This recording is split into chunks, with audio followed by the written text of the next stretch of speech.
자, 우리 옆에 분들과 같이 인사하겠습니다. 오늘 정말 잘 오셨습니다. 은혜 받기 원합니다. 예, 감사합니다. 2024년도 하나님께서 함께 해주신 덕분에 여기까지 온 것 같은데요. 하나님께서 허락하시는 신령한 은혜로 생명을 누리시고 은혜를 누리시는 저와 여러분들이 되시기를 주님의 이름으로 축복합니다. 오늘 우리가 읽은 이 본문을 보면 예수께서 무려 10명의 나병 환자들을 고쳐주시는 장면이 나옵니다. 자, 여러분들이 잘 아시는 것처럼 이 나병은 특정한 바이러스가 말초신경과 피부에 번지는 질환인데요. 자, 겉으로 볼 때 살이 썩는 것처럼 보이고 문드러져 보인다고 해서 문둥병이라는 별명이 있기도 합니다. 사실 오늘날에는 이 병이 아주 간단한 방법으로 대다수의 환자들이 약 95%의 환자들이 이 고침을 받는다고 하더라고요. 약만 먹으면 그 즉시 95%의 환자들이 나음을 받습니다. 자, 그러나 고대 사회에서 이 나병은 그야말로 가장 끔찍한 재앙 중에 하나였는데요. 특히 이스라엘 백성들의 사고관에 의하면 나병 환자는 죽은 자 내지는 버림받은 자라는 의미가 있었다고 합니다. 자, 그래서 누군가가 나병 환자로 판명되면 옷을 찢고 머리를 풀어 헤쳤고요. 더 나아가서 타인의 접근을 방지하기 위해서 다가오는 사람들마다 이렇게 외쳤다고 합니다. 부정하다, 부정하다. 자, 이때 부정하다라는 것은 누가 부정하다라는 거예요? 예, 내가 더럽고 부정한 존재이니까 나에게 가까이 오지 말라는 이야기를 하는 것이 당시의 매너였다라는 이야기예요. 자, 그런데 예수께서 바로 이런 나병 환자들을 고쳐주셨다라는 것은 당시 사람들에게 그 자체로 굉장히 중요한 메시지가 되는데요. 본디 누군가가 나병에 걸리면 그 사람은 더 이상 하나님의 은총을 누릴 수 없는 자로 여겨졌으나 우리 주님께서 그들을 불쌍히 여기사 그들도 역시 하나님의 자녀가 되는 권세를 누리게 하셨다라는 것이죠. 자, 그래서 일반적으로 복음서에 나오는 예수님과 나병 환자들의 만남은 신학적으로 이런 메시지를 담고 있습니다. 자, 한번 따라해 보겠습니다. 죽은 자가 예수를 만난 이후에 생명을 얻었다. 한번 더 따라하겠습니다. 버림받은 자가 예수를 통해 자녀가 되었다. 자, 그러니까 나병 환자는 율법적으로 볼 때는 죽은 자고 버림받은 자를 의미하지만 복음의 관점으로 보았을 때는 생명을 얻은 자이고 자녀가 되었다라는 고백이 담긴 거죠. 자, 그런데 오늘 우리가 읽은 본문은 이 꼼꼼히 묵상해 보면 좀 특이한 구석이 있는데요. 자, 다른 복음서에서는 만남 그 자체에 주목을 하고 있다고 한다면 오늘 본문은 병고침과 구원의 능력을 구분하고 있는데요. 이른바 우리가 나병을 고침받았다고 해서 다 구원을 받은 것은 아니라고 하고요. 자, 우리가 구원받기 위해서는 병고침을 받은 이후에 하나님께 영광 돌리는 태도와 감사가 있어야 된다라고 증언합니다. 자, 이게 도대체 무슨 말일까? 우리가 본문을 제대로 이해하기 위해서는 크게 두 가지를 주목해야 되는데요. 자, 먼저 첫 번째로 나병 환자들이 병고침을 받은 이유를 주목해야 합니다. 자, 여러분 14절을 보니까 예수께서는 자신에게 도우심을 요청하는 나병 환자들에게 한 가지 명령을 하시는데요. 자, 너희는 제사장들에게 가서 너희의 몸을 보이라고 명령하십니다. 자, 이것은 제사장에게 가서 완치 판정을 받으라는 이야기인데요. 왜냐하면 당시만 하더라도 나병 환자들이 고침을 받은 이후에 일반 백성들이 거주하는 땅에 들어가기 위해서는 누구의 허락을 받아야 됐을까요? 예, 제사장의 허락을 받아야 했기 때문입니다. 자, 그러니까 고대 사회에서 이 제사장들은 하나님의 대리인으로서 가장 저주받은 병이었던 나병의 치료 여부까지 판단을 했는데요. 자, 이른바 제사장이 보기에 다 나았으면 그 사람은 정상으로 살아갈 수 있고, 제사장이 보기에 아직 낫지 않았으면 성 안에 들어가지 못하고 격리 수용을 하는 것입니다. 자, 그런데 여러분 잘 보세요. 이 본문을 잘 보면 엄연히 따졌을 때 나병 환자들이 고침을 받고 제사장들에게 나아갔다고 해요? 아니면 제사장에게 가는 길에 고침을 받았다고 합니까? 예, 두말할 것도 없이 제사장에게 가는 길에 고침을 받았다고 합니다. 자, 그러니까 나병 환자들이 예수를 만나고 제사장들에게 출발할 때에는 나병이 그대로 있었으나 예수님의 말을 믿고 제사장에게 가는 길에 병이 고침을 받았다라는 이야기인 거죠. 자, 여러분 바로 이 말씀을 묵상하는데 우리는 이 몇 가지 생각나는 말씀이 있는데요. 자, 먼저 열왕기하 5장에 나오는 나아만 장군 이야기가 생각이 납니다. 자, 나아만 장군은 아람의 대장군으로서 자신의 병을 고치기 위해서 먼 길을 마다하지 않고 엘리사에게 나오지 않습니까? 자, 엄연히 따졌을 때 아람이 큰 것 같아요? 이스라엘이 큰 것 같아요? 아람이 훨씬 커요. 아람은 지도상으로 보면 이만하고요. 이스라엘은 아주 점과 같은 작은 나라입니다. 자, 그런데 그렇게 큰 나라의 장군이 이 조그만 나라에 와서 찾아와서 병을 고쳐달라고 부탁을 하는 겁니다. 자, 그러나 정작 엘리사는 나아만 장군을 이 문전박대합니다. 문을 열어서 이 환대해주지 않고 그저 문 밖에 서 있는 이 아람 장군에게 이렇게 말합니다. 저기 요단강에 가서 몸을 몇 번이나 씻으라? 7번 씻으라. 여러분, 요단강은 말이 좋아 강이지 오늘날로 따지면 겨우 동네 하천 정도밖에 안 되는 작은 이 강입니다. 그런데 아람의 대장군이 겨우 이런 데까지 와서 몸을 씻을 이유가 어디 있습니까? 우리 같으면 나아보지도 않는 엘리사의 목을 어떻게 했을 것 같아요? 쳤을 것 같지 않나요? 건방진 녀석, 나아보지도 않다니. 하지만 나아만은 엘리사의 말에 끝까지 순종했는데요. 요단강에 몸이 5번 씻을 때에는 아무런 그 징조가 보이지 않았고 6번 씻을 때도 징조가 보이지 않았지만 무려 몇 번씩이나 씻을 때에 7번씩이나 씻을 때에 그의 몸이 완전히 깨끗해집니다. 자, 그런가 하면 요한복음 2장을 보면 예수님의 모친인 이 마리아가 잔치에 사용할 포도주가 떨어졌다고 하면서 예수님께 도우심을 요청하는 장면이 나옵니다. 자, 그러자 예수께서는 결국 그 부탁을 들어주시는데요. 부탁을 들어주긴 들어주시지만 한 가지 조건을 거십니다. 돌 항아리 몇 개요? 6개의 물을 아기까지 채우라. 여러분, 이때 이 항아리라고 해서요, 우리가 생각하는 요만한 항아리 생각하시면 안 됩니다. 엄청나게 큰 항아리를 말합니다. 그 식수 대용으로 이 준비되어져 있는 항아리가 이 저의 키만한 항아리인데요. 이 키만한 항아리 몇 개요? 6개에 그냥 절반 정도 채우라는 것도 아니고 어디까지 채우라고요? 아기까지 가득하게 채우라는 요구입니다. 예수께서 이왕 포도주를 주실 거면 그냥 속 편하게 주시면 좋겠건만 예수께서는 굳이 돌 항아리에 어디까지?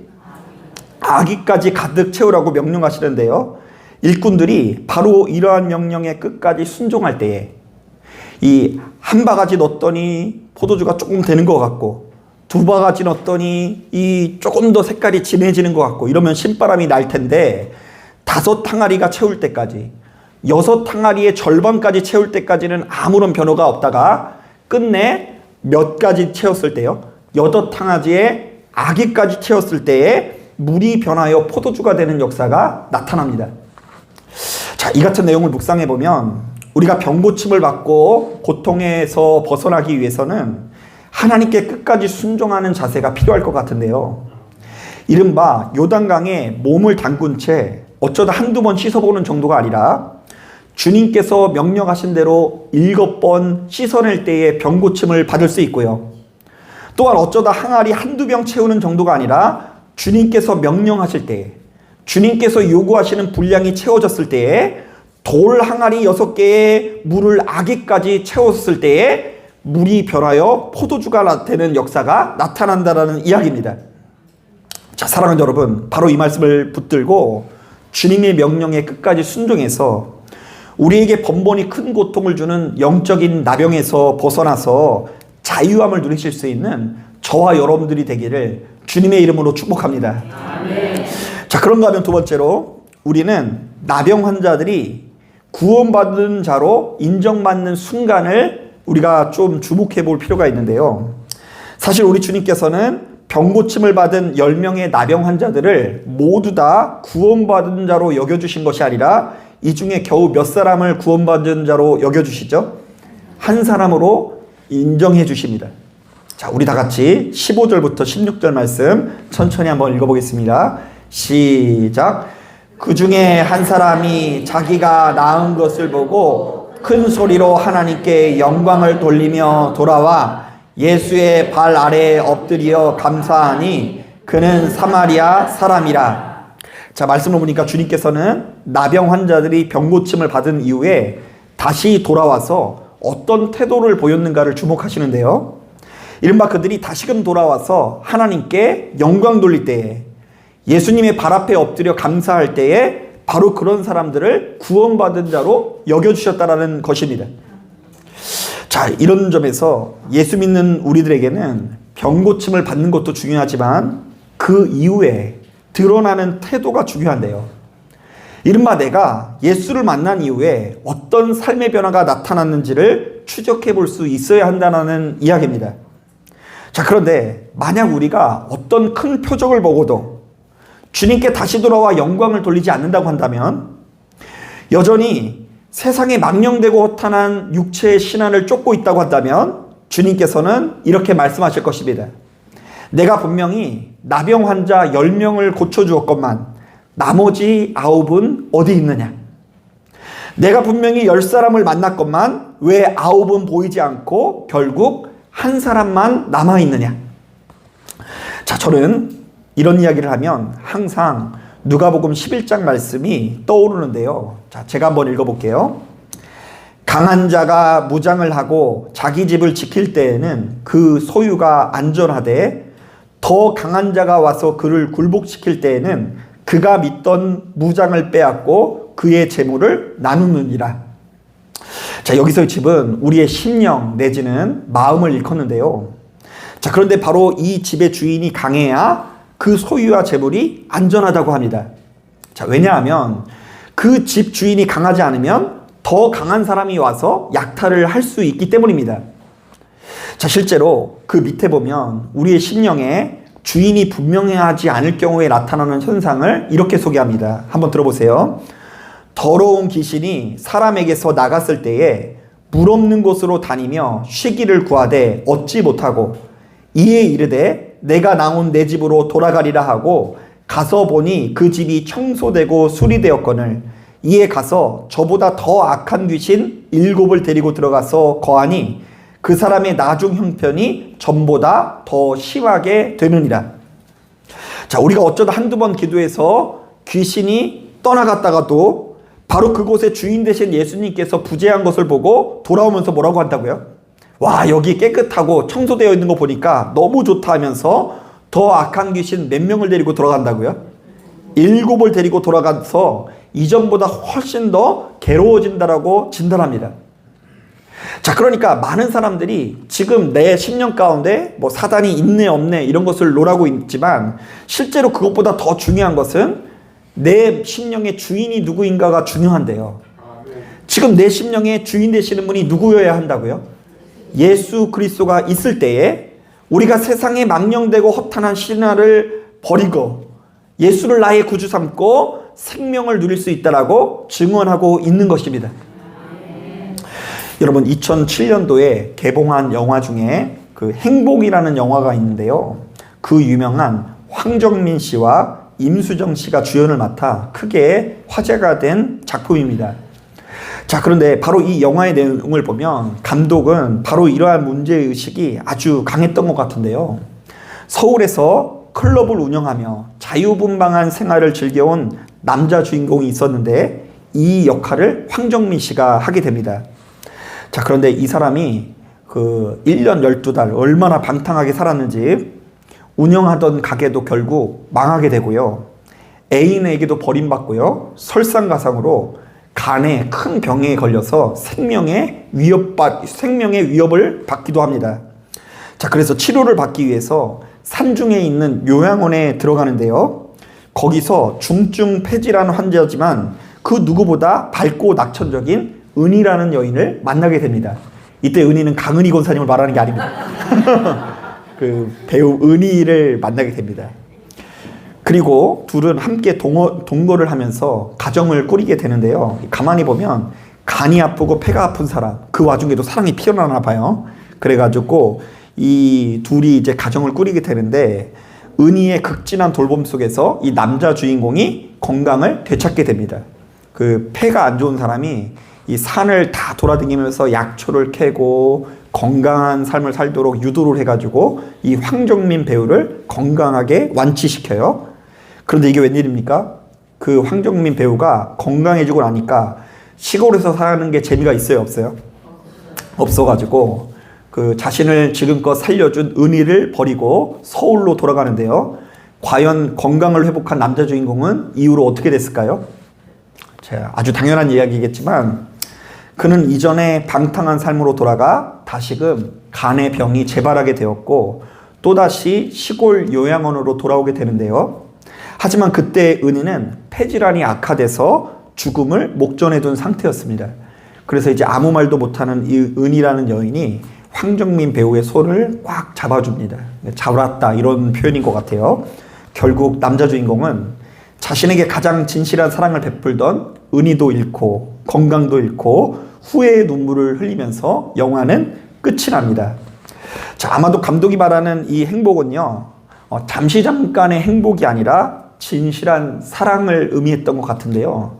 그 너희들의 심령의 주인이 이제 그분이 그렇게 의도했는지 모르겠지만 목사 입장에서 봤을 때는 그분의 너희들의 심령의 주인이 잠시 잠깐의 쾌락에 있으면 망할 수밖에 없고 진실한 사랑에 붙들림을 받아야 된다는 메시지를 전한다는 생각이 들었습니다. 자, 저는 이 영화를 보는데 오늘 본문이 생각이 났습니다. 병 고침을 받았다고 해서 다가 아니다. 그 이유가 중요하다. 병 고침을 받은 이후에 변화된 삶이 동반되지 않으면 우리는 언제든 다시금 병들 수도 있다. 이런 점에서 예수 믿는 우리들에게 감사는 구원의 증표일 수 있는데요. 성도가 그 주인을 분명히 하고 하나님께 속해 있을 때 누군가 툭 치면 이런 고백이 나오게 될 것입니다. 하나님, 나를 여기까지 인도해 주시니 감사합니다. 하나님, 나는 본디 죄인 괴수인지라 하나님의 선하신 뜻이 없으면 죽어도 한참 전에 죽었을 것입니다. 나와 내 가족은 엄청난 고난 가운데, 고통 가운데 머물러 있었을 것입니다. 그러나 하나님께서 도와주셔서 그나마 이렇게 좋은 것을 누리니 참으로 감사합니다. 한번 따라해 보겠습니다. 나와 내 가정을 여기까지 인도해 주신 분이 하나님이십니다. 네. 구원받은 이후에 예진교회로 이렇게 보냄을 받은 이후에 하나님 앞에 이렇듯 감사의 마음을 붙들림을 받은 사람들이 원수마귀의 공격을 능히 이기고 생명을 누릴 수 있다라는 이야기를 하는 거예요.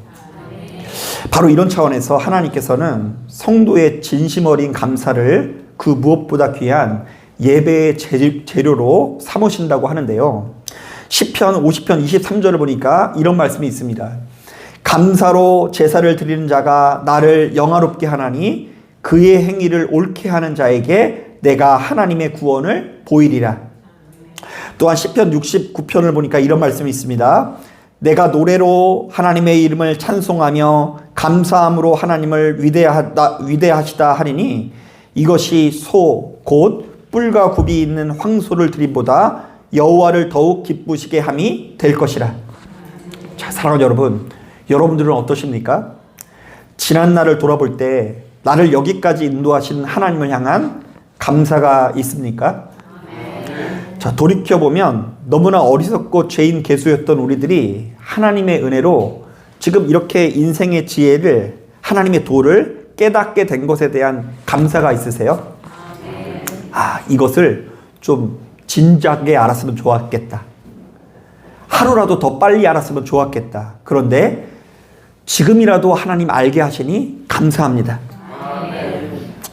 냉정히 말하면 우리도 역시 예수를 알기 전에는 본문에 나와 있는 나병 환자와 같은 모습일 수 있습니다.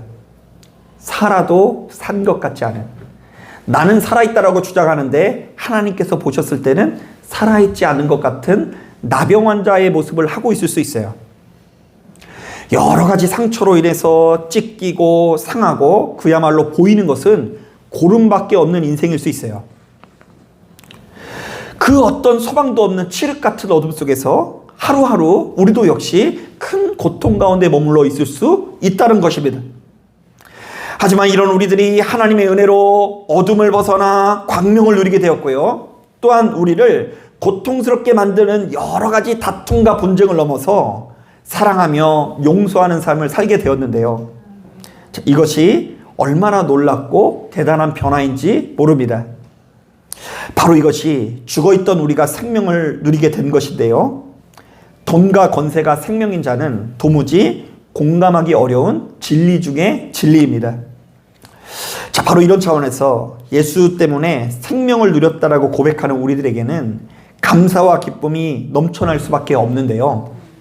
바로 이렇듯 감사로 제사를 드리는 자가 하나님을 영화롭게 하며 감사로 제사를 드리는 것이 황소를 드림보다 귀하다라는 것을 깨닫고 나를 여기까지 인도하신 하나님을 향한 감사의 마음을 간직하시기를 주님의 이름으로 축복합니다.